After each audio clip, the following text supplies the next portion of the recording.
poder estar aqui nessa manhã de domingo para poder compartilhar com vocês um pouquinho dos nossos estudos, um pouquinho das nossas leituras sobre Espiritismo e Evangelho. Uma das propostas que eu me fiz quando enveredei por esse caminho de falar foi de nunca abrir mão de sempre estar trazendo Kardec e Jesus. Na ordem seria Jesus e Kardec. Então é uma alegria muito grande. A gente agradece a presença de todos, né? Uma casa que tem um trabalho tão bonito, né? Agora há pouco a gente estava aqui com tantas crianças que são realmente o futuro do nosso planeta, e nada mais atual, nada melhor do que trazê-las até a casa espírita, esse hospital que nos trata de graça. Então fica aí o agradecimento e a gente fica muito feliz. Como o Fábio falou, o Evangelho segundo o Espiritismo, que é o mesmo Evangelho da Bíblia, porém comentado e explicado pelos Espíritos, ele não só deveria, como ele deve ser o nosso roteiro. A gente não só deveria ter em casa, como a gente deveria ter um em cada lugar na casa, para a gente estar sempre, ao invés de a cada segundo a gente olhando WhatsApp, Facebook, Instagram, a gente deveria pegar o Evangelho para fazer uma leitura, pegar o Evangelho para fazer uma prece. Então a gente deveria sim ter vários na nossa casa, porque nós, criaturas do mundo material, nos preocupamos muito com vida financeira. Como é que eu vou pagar minha conta no final do mês? Como que eu vou comprar aquilo que eu tanto desejo? Como que eu vou resolver aquele problema com determinada pessoa? Como que eu faço para lidar com meus filhos nessa situação, na infância, na adolescência, os embates, as rebeldias? E a gente quer resolver tudo materialmente. Quer comprar algo, pagar algo, procurar algo, e o Evangelho fica ali às vezes esquecido dentro da nossa casa, como sendo a maior fonte de todas as riquezas, de todas as respostas que a gente pode ter. Então é praticamente impossível atravessar mundos de provas e expiações sem estarmos de mãos dadas com Jesus e com o Evangelho em colo. Então a gente vai falar um pouquinho hoje sobre o capítulo 5, que se chama Bem-aventurados os aflitos. Bem-aventurados os aflitos das bem-aventuranças do Sermão do Monte, que está no capítulo 5 do Evangelho de Mateus. Gandhi, um indiano muito conhecido por todos, dizia que se acabassem todos os livros do planeta e se só sobrassem as bem-aventuranças, o mundo poderia seguir sua evolução. De tão ricas que são. É claro que elas precisam ser interpretadas, não ao nosso sabor, mas serem devidamente interpretadas e saber o que Jesus queria nos dizer com esses ensinamentos. Então, bem-aventurados os aflitos, bem-aventurados quer dizer felizes os aflitos. A gente vai dizer, mas como? Eu sofro tanto e eu tenho que ficar feliz? Não felicidade de dar risada quando a gente vê algo engraçado, mas é resignação. Bem-aventurado é aquele que não amaldiçoa o sofrimento. Bem-aventurado é aquele que aceita. É claro que tem momentos que são muito difíceis, a gente precisa vir à casa espírita, compartilhar certos sofrimentos, a gente precisa conversar com alguém de confiança, a gente precisa procurar um psicólogo, um psiquiatra, a gente precisa procurar ajudas materiais também. Precisamos. Mas quando Jesus nos diz bem-aventurados, Ele nos diz que feliz de você que te causou esse problema na vida atual ou numa vida passada e que pode agora resgatá-lo. Nesse capítulo a gente vai focar mais no item 4 e no item 5, porque não daria tempo de falar tudo, porque ele é um dos maiores capítulos do Evangelho. Jesus nos fala sobre causas atuais das aflições. São aquelas causas em que nós, pelos nossos comportamentos, pela nossa conduta moral, adquirimos nessa encarnação. E ele, no item 6, vai nos falar sobre causas anteriores. Causas anteriores são conhecidas por nós como expiações. Então, o que é uma causa anterior? Uma criança que nasce com uma doença congênita, incurável, uma leucemia, uma microcefalia, uma deficiência, a pessoa nasce com determinada deficiência no corpo, sem algum membro, com a idiotia, a síndrome de Down. Esses dias eu estava até observando que na escola do meu filho tem várias crianças com síndrome de Down. E Deus sempre nos mostra que o nosso problema nunca é o maior de todos. E a gente acha que o nosso problema é o pior de todos. Ah, mas você não conhece meu marido, senão você não falava isso. Ah, você não sabe a sogra que eu tenho, você não sabe o chefe que eu tenho, você não sabe o emprego que eu tenho. E uma criança com síndrome de Down, que é uma criança que precisa de um acompanhamento, mas ela tem um certo equilíbrio, ela consegue fazer várias coisas, né? Aí você vem uma criança com microcefalia, nos últimos tempos, uma criança que é um vegetal, praticamente um vegetal. Muito bem, inclusive, diga-se de passagem, amparado por essa ONG, que é a Fraternidade Sem Fronteira, mais especificamente pelo IPESP, na cidade de Campina Grande, pela nossa querida amiga, a doutora Adriana Mello. Então a gente vai vendo que sempre um problema, que a gente acha que o nosso problema é maior, sempre tem um problema maior. Então, para a gente iniciar, falando para a gente falar sobre essas duas causas, eu vou aqui, já que vocês estavam estudando a Boa Nova, tenho certeza que vocês são muito estudiosos e se lembram muito bem do que passou. No capítulo 13 do livro Boa Nova, ele inicia com aquela lição de Jesus, baseada no Evangelho de João, capítulo 8, que é a lição da mulher adúltera, né? Que eles iam apedrejar uma mulher, chegaram até Jesus, que Jesus estava ali, parado, em silêncio, como a gente deve se comportar na maioria das vezes, silêncio. Várias e várias passagens na vida de Jesus, Jesus se silenciava. Ao contrário de nós, que queremos responder na hora, que queremos dar a última palavra, que queremos bater boca, que queremos impor a nossa verdade, e com isso a gente pode muito sofrer. Então Jesus estava ali em silêncio, e chegaram com essa mulher para ser apedrejada, perguntaram para ele: mestre, essa mulher estava em adultério, o que o senhor pensa disso? Moisés manda apedrejar, e você? E Jesus, dentro da sua sabedoria, né, já vendo que era um julgamento vicioso, porque só trouxeram a mulher, não trouxeram o homem, porque ninguém adultera sozinho, e disse para eles então aquela frase que todo mundo conhece: aquele que estiver sem pecado, que atire a primeira pedra. Depois dessa situação que aconteceu em Cafarnaum, Jesus pega os discípulos e vai para Jerusalém. E chega num dia de sábado. Alguém pode pensar que isso é uma coincidência, eu duvido, porque não se poderia curar no dia de sábado. E Jesus inicia um dos dias em que ele mais curou. Imagina a quantidade de fluido que ele gastou nesse dia. Curou cegos, aleijados, leprosos, estropiados, endemoniados, todos os tipos de criaturas que foram chegando.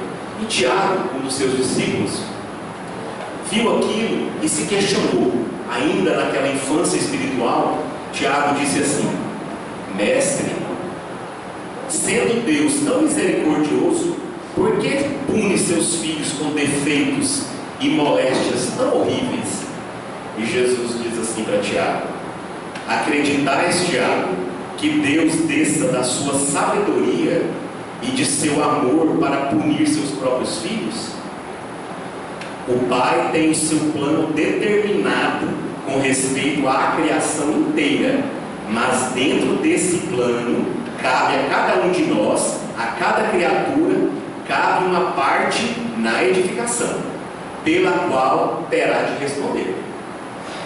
Abandonando o trabalho divino para viver ao sabor dos seus caprichos, a alma cria para si, nós criamos para nós mesmos a própria situação, trabalhando para reintegrar-se no plano divino, depois de se haver deixado levar pelas sugestões funestas contrárias à sua própria praça. Jesus está falando um pouquinho aqui da lei de ação e reação. Então, no livro Céu e Inferno, na segunda parte, existe um capítulo que se chama Código Penal da Vida Futura. Nesse livro, nesse capítulo, que são 33 itens, tem um que é especial. Os Espíritos nos dizem que todo sofrimento é inerente à imperfeição. Todo sofrimento é próprio da imperfeição. Todo sofrimento vem da imperfeição. Então, se a gente está sofrendo por causas atuais ou por causas anteriores, isso tudo quer dizer que vem da nossa imperfeição, independente se foi adquirido nessa vida ou no passado. Porque se Deus é misericórdia, amor, soberanamente bom, Deus é o infinito das perfeições, como diz o Evangelho. Então, qualquer sofrimento que chegue a nós é justo. Não que é bom, é justo. Emmanuel nos diz que na terra existe muita injustiça. E é só você ligar o jornal que você vai ver injustiça o tempo inteiro. Tem injustiça no Brasil, injustiça fora do Brasil, injustiça na política, em tudo quanto é lugar. Mas Emmanuel nos diz que na terra existe muita injustiça, porém nenhum injustiçado. Olha só, não existe nenhum injustiçado.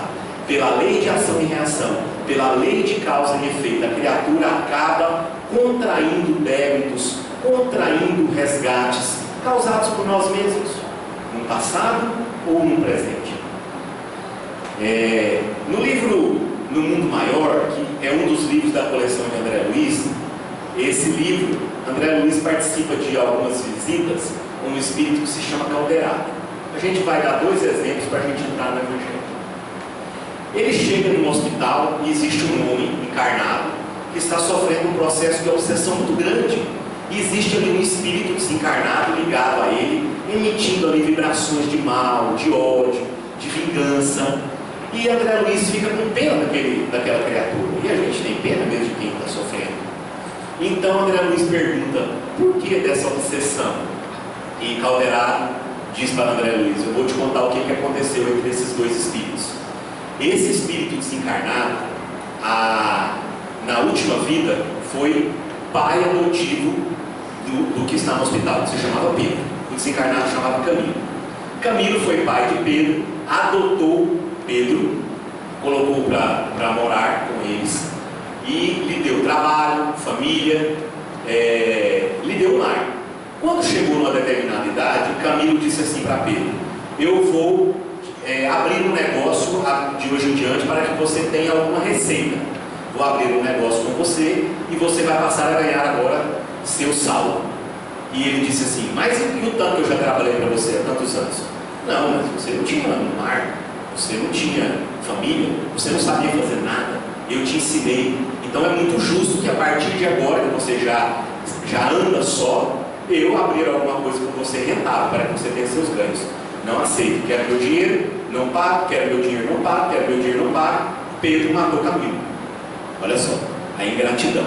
Claro que a gente não sabe detalhes de que forma que foi esse diálogo, mas enfim, um espírito matou o outro, né? Então, nesse processo que ninguém morre, o que aconteceu? A culpa acompanha o culpado. Pedro rouba no cofre de Camilo uma quantidade que ele achava que lhe era devido, arruma ali uma cena que na época, eu imagino no início do século passado, não tinha como ser descoberto, e ele então se muda de cidade. Muda-se, mas o espírito o acompanha. E começa ali um processo de obsessão que durante 20 anos estava ali quase no final, quase no desencarne de Pedro. E aí eu não vou contar os detalhes, eu estou só citando um exemplo de sofrimento adquirido na vida atual de Pedro, naquela vida atual dele, e vocês depois vão ter que ler o livro para ver o restante da história. 2 capítulos adiante, existe uma outra história muito interessante para a gente falar de causas anteriores. Uma mãe com uma criança de 8 anos no colo, chorando e orando a Deus. Por que meu filho é assim? A criança era muda, surda, quase cega, ela não tinha movimentos, ela era toda aleijada, e ela tinha convulsões, sequências de convulsões que quase a levavam à morte. E a mãe chorava, colocava aquele filho, quem tem filho sabe o carinho que a gente tem com os nossos filhos. Então, André Luiz chega no Calderado e eles veem aquela criança e 2 espíritos ligados a ele, no mesmo processo ali de Camilo com Pedro, aquela ligação negra emitindo vibrações de ódio, de raiva, de vingança. E Calderado então diz para André Luiz, eu vou dizer quem foi essa criança. Essa criança, a gente não pode esquecer que crianças são espíritos, né? Que já conviveram conosco, provavelmente.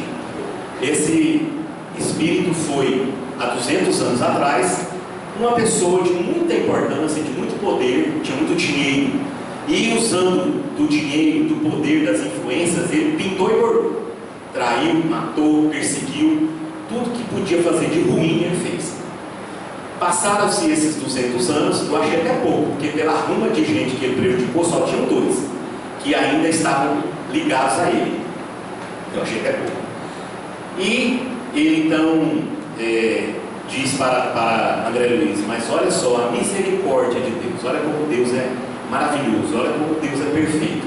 Esses 2 espíritos que estavam em tempo de matar aquela criança iriam reencarnar já num futuro muito próximo, provavelmente uma reencarnação compulsória, iriam reencarnar através daquela mãe e seriam os 2 irmãos com saúde daquele espírito que os prejudicou tanto numa vida passada. Seriam 2 irmãos com saúde para poder, dividindo ali aquele lar com aquela criança, com amor, ajudando ela a sobreviver, seriam ali, perdoariam, resolveriam ali grande parte dos seus problemas. Olha como a misericórdia de Deus é maravilhosa, né? Então a gente deixa esses 2 exemplos para a gente iniciar aqui a nossa fala. No capítulo 16 do Evangelho de João, existe um versículo que é muito conhecido por todos, com certeza, vocês são muito estudiosos, que Jesus disse assim, há 2000 anos atrás: tenho-vos dito isso, para que em mim tenhas paz. No mundo tereis aflições, mas tende bom ânimo, eu venci o mundo. Olha que Jesus está deixando uma mensagem para a gente há 2000 anos atrás, dizendo que no mundo teremos aflições, no mundo teremos problemas, sofrimentos, mas o que ele nos diz? Tende bom ânimo, eu venci o mundo. Então, a gente tem que se agarrar mesmo com Jesus, com o Evangelho, para a gente também atravessar esse mundo de provas e expiações, que não é fácil. Na questão 257 do Livro dos Espíritos, que não é uma questão de perguntas e respostas, é uma dissertação sobre a vida espírita, ela é bem longa, mas ela é muito bacana de ler. Tem uma parte dela que eu tiro, que cabe muito bem aqui na nossa conversa. Kardec diz assim: quantos males, quantas enfermidades não deve o homem aos seus excessos, à sua ambição, numa palavra, às suas paixões, aquilo que a gente quer de qualquer jeito, passa por cima de qualquer um. Eu me endivido, mas eu compro. Eu não vou escutar isso. Eu não preciso disso. Quantos sofrimentos, quantos males a gente não adquire por conta disso?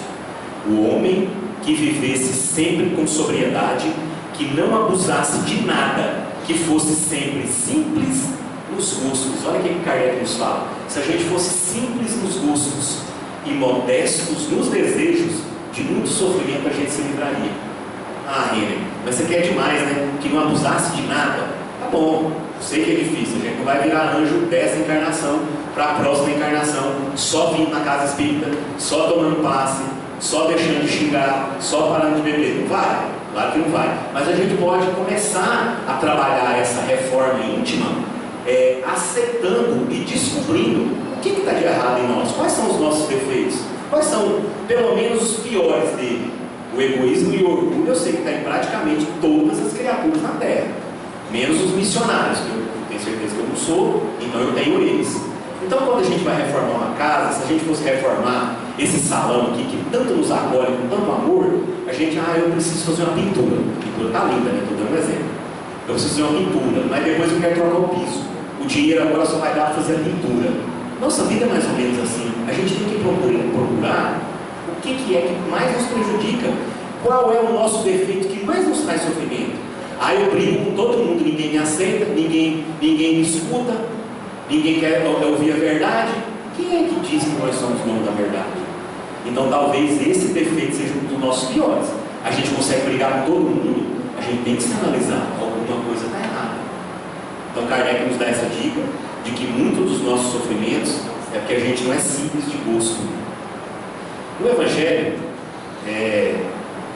no capítulo 4, a gente vai falar então das causas atuais. A gente comentou um pouquinho sobre ela, deu o exemplo de Pedro no caminho, e vamos lá. Remontando-se à origem dos males terrestres, reconhecer-se-á que muitos são consequência natural do caráter e da conduta, do nosso caráter e da nossa conduta. Quantos homens caem por sua própria culpa? Eu acredito que até a maioria, né? Para não falar todos, dos que caem, claro. Quantos são vítimas de sua imprevidência, do seu orgulho, e da sua missão, a gente conhece na nossa família aquelas pessoas que vivem endividadas. Não tem tanto que ela ganha. Não é que ela ganha 1 ou 2 salários mínimos que ela não consegue sobreviver. Você tem certeza que se ela ganhasse 50 mil por mês, ela seria uma pessoa endividada também. Porque se ela não consegue viver com o que ela tem, e às vezes a vida em que ela vive já mostra para ela, olha, se equilibra, porque nessa encarnação você não vai ter muito contato com o dinheiro. E ela continua pegando emprestado, comprando e não pagando, correndo das pessoas, passa a noite sem dormir porque não dá conta de pagar as contas. Isso é horrível. Isso é um pecado, isso é uma causa da vida passada. O comportamento pode até ser, mas essa não é, né? São comportamentos nossos que a gente tem que consertá-los. Quantos homens se arruinam por falta de ordem, de perseverança, pelo mal proceder ou por não terem sabido limitar seus desejos? Quando se arruinam por falta de ordem, a gente não consegue chegar mais nos horários, a gente não chega no horário do trabalho, a gente quer acordar faltando 10 minutos e ainda quer dormir mais 5. E aí sai doido, mas esse ônibus é muito demorado, ou então Goiânia tem muito trânsito, o Elis Rezende trancou toda a cidade, não tem como eu me deslocar. A gente precisa, nós somos o dono do nosso tempo. Então, se a cidade está difícil de andar, acorda meia hora mais cedo. Eu vi ali agora, provavelmente, pessoas chegando para o Enem. Quando eu virei, que eu moro aqui próximo, eu virei a rua toda interditada, um monte de carro querendo subir na calçada, um domingo, que é o melhor dia de se andar dentro de Goiânia. Por que a pessoa não acorda mais cedo? Já que tem um Enem, uma coisa que vai decidir o futuro da pessoa. Eu não olhei no relógio, faltava 5 para as 8. Eu não sei se o portão fechava às 8. Eu sei que tinha um monte de gente fazendo corrida de 100 metros. Pessoas até mais velhas fazendo corrida de 100 metros. Aí chega lá, 8h01, perdeu o Enem. Eu sou muito azarado. É nada, preguiçoso. Por que não acordou mais cedo? Então a gente vai vendo que a maioria dos nossos sofrimentos estão ligados ao nosso comportamento. Não, amanhã eu tenho Enem, vou para a boate, vou para a festa. Gente, coisas que vão decidir o nosso futuro precisam de investimento. Tenistas do top 5 do mundo dizem que são necessários 50 mil horas. Aí você divide, você colocar 4 horas por dia, que ninguém de nós vai ter condição de fazer um esporte 4 horas por dia. Quantas 1000 horas você gastaria para poder ser bom em alguma coisa? Então a gente quer uma coisa que vai decidir a nossa vida, o nosso futuro, o vestibular. Tinha que ter prece no outro dia, não pode ir para uma festa, tinha que estar em oração, não podia brigar com ninguém, tinha que acordar 5 horas da manhã, já pegar o primeiro ônibus, chegar 5 ou 3 horas mais cedo, tem. Vai decidir sua vida. Quantas uniões infelizes porque resultaram de um cálculo de interesse ou de vaidade? Ele está falando aqui, uniões, ele quer dizer de casamento, né? Que Kardec já dava essa liberdade da união, que não falava de hétero nem de homo, que isso é uma maravilha. Quantas dissensões e disputas funestas, fala aqui de briga de heranças, pessoas que brigam por conta de dinheiro, essa pessoa nem esfriou ainda lá dentro do túmulo, os pais já estão brigando por conta de uma casa, ou de um carro, ou de alguma coisa que não tem nem valor. E o inventário já, às vezes, até tem que pagar. Quantas doenças e enfermidades decorrem da intemperança e dos excessos de todo gênero? Eu quero tentar falar um pouquinho sobre isso aqui. Olha a quantidade de doenças hoje causadas pelos nossos maus hábitos alimentares. Diabetes, hipertensão, até infartos, doenças mais graves causadas por maus hábitos alimentares. O que a gente tem reparado hoje, a gente vê no shopping, crianças obesas, crianças com 10, 12 anos de idade pesando 80 quilos. Nós não podemos deixar nossos filhos passar por isso. Não podemos. Nossos filhos não podem comer o que eles querem. As crianças, se vocês forem no Evangelho, no Livro dos Espíritos, vocês vão ver que nós somos responsáveis por eles. Mas eu não dou conta de dizer não. Não dá conta. Como que não dá conta? Você fala não e ele chora ali daqui 5 minutos, ele nem lembra. Você não pode deixar seu filho comer uma pizza inteira. Você não pode deixar seu filho tomar 2 litros de coca. Você não pode deixar seu filho comer 1 quilo de doce. Você não pode deixar seu filho repetir 5 vezes arroz, macarrão, coisas que engordam. Porque ele, quando crescer, ele vai passar por tudo. Provavelmente vai passar. As outras crianças são más? Não são crianças. Então a gente tem que ajudar nossos filhos. Não podemos deixar que eles, com 10, 12 anos de idade, tenham 80, 90 quilos. Mas para isso a gente tem que dar o comportamento. A gente tem que passar a comer menos dentro das nossas casas. Porque senão, como que você bebendo vai falar para o seu filho não beber? Como que você, comendo uma pizza inteira, vai falar que ele só vai comer um pedaço? Não tem jeito. Parte de nós o exemplo. E aí a gente vê nos adultos também, né? Minha sogra, esses dias, teve uma entrada no hospital, foi ver o açúcar 300, triglicérides 500. Ela estava pesando 80 e poucos quilos, engordou quase 30, porque come muito chocolate. Ela está viúva, né? Então fica só. É outra coisa que a gente tem que procurar também, não deixar os idosos sós. Os idosos têm que ter atividade. Idoso tem que ter atividade. Idoso não pode ficar sozinho no WhatsApp. Ele vai morrer, a cabeça vai parar. Idoso, eu até deixo um recado para os idosos: se não tiver nada para fazer, suja a casa e lava de novo. Suja as vasilhas e lava de novo. Arranca as vasilhas dentro do armário e lava de novo. Vai limpar a casa, vai pegar as folhinhas do jardim, vai conversar com o vizinho. Não pode, a cabeça que fica parada, ela atrofia. Não podemos. Quantos pais são infelizes com seus filhos porque não lhes combateram as más tendências desde o princípio, por fraqueza ou por indiferença? Olha que Kardec não está dizendo assim, caso seu filho tenha más tendências. Não, ele está dizendo, quantos pais são infelizes com seus filhos porque não lhes combateram as más tendências? Ele está dizendo que seu filho, o meu filho, tem más tendências, como nós temos. E quando a gente não combate, a gente espera chegar na adolescência para poder combater, a gente espera quando ele fica mais velho para poder corrigir. O que acontece? A polícia vai corrigir, o promotor, o juiz, ou então a gente vai enterrar no cemitério, que é o final já de uma juventude que não foi cuidada quando era criança, né? Claro que existem casos que vão fugir da curva, mas em regra são crianças que não tiveram limite. O adolescente, o jovem, que não respeita animal, que não respeita a natureza, que não respeita os outros, que não cumprimenta, é uma criança que não tem limites. É aquela criança que você fala, vai dormir? Não, não vou.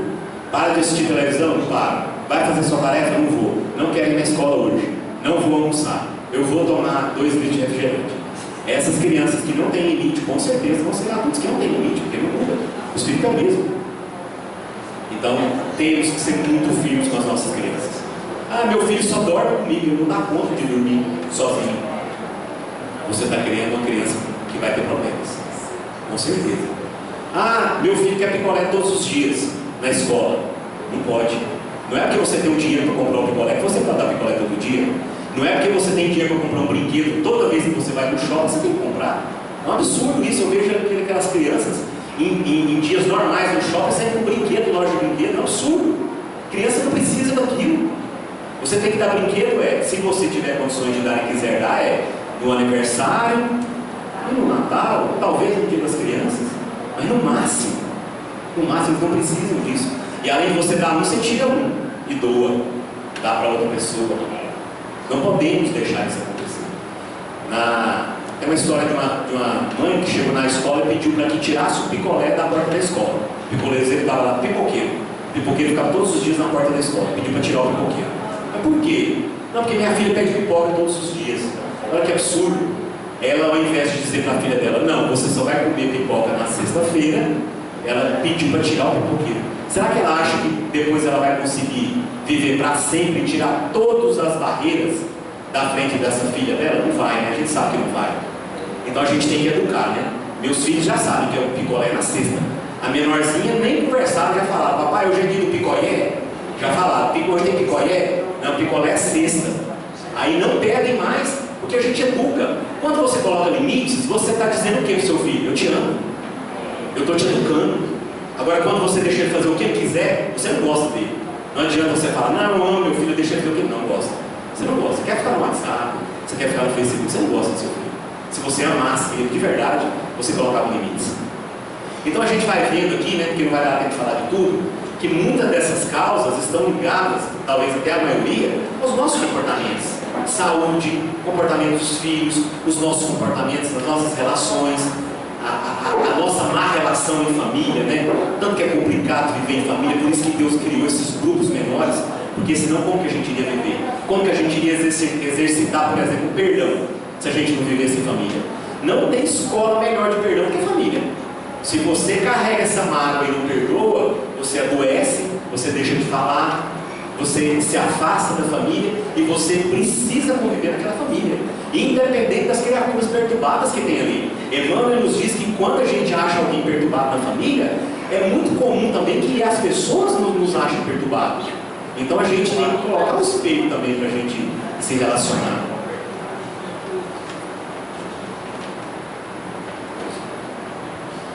Eu vou pular então as causas do passado, que a gente já até citou um exemplo, daquelas que vêm de encontro com a gente nessa vida, porque o tempo já está esgotando e eu não posso deixar de falar sobre como superar os sofrimentos. Na verdade não é uma mágica, na verdade não é nenhuma varinha de condão.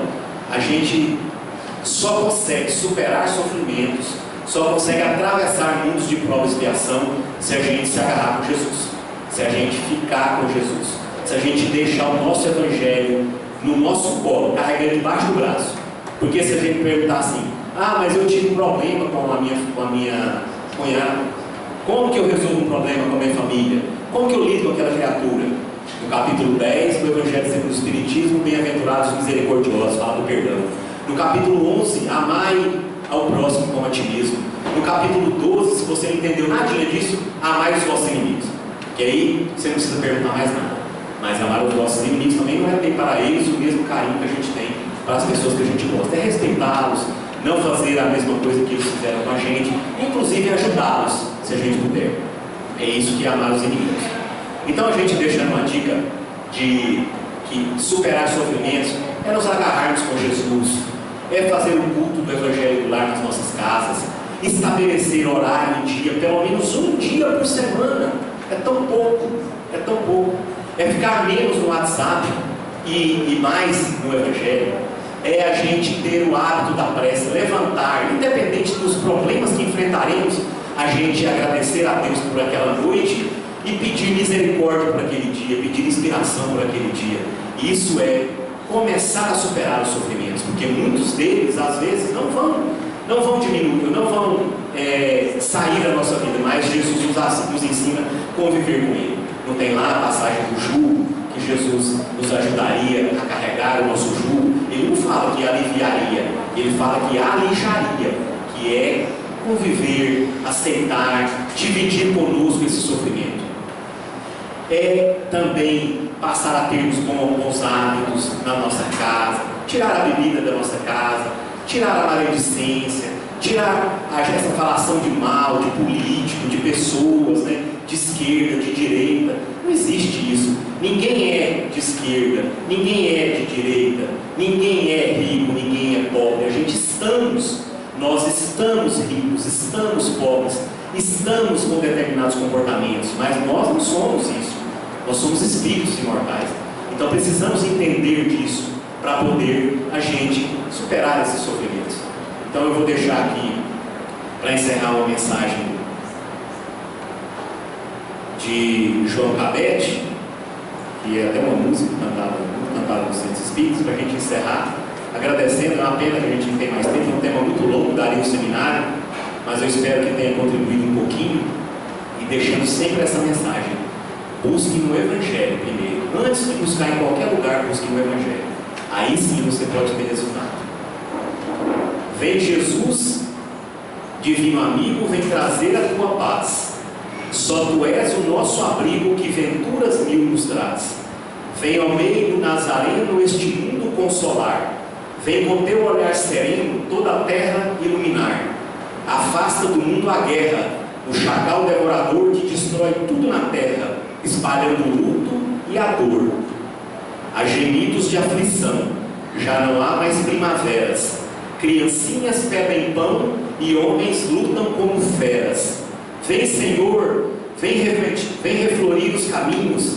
Vem, Senhor, vem perfumar corações, exterminar a dor e fazer calar os canhões.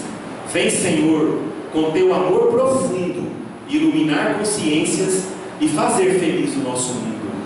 Nós estamos muito necessitados de Jesus em nossas casas, independente dos nossos sofrimentos. Muito obrigado.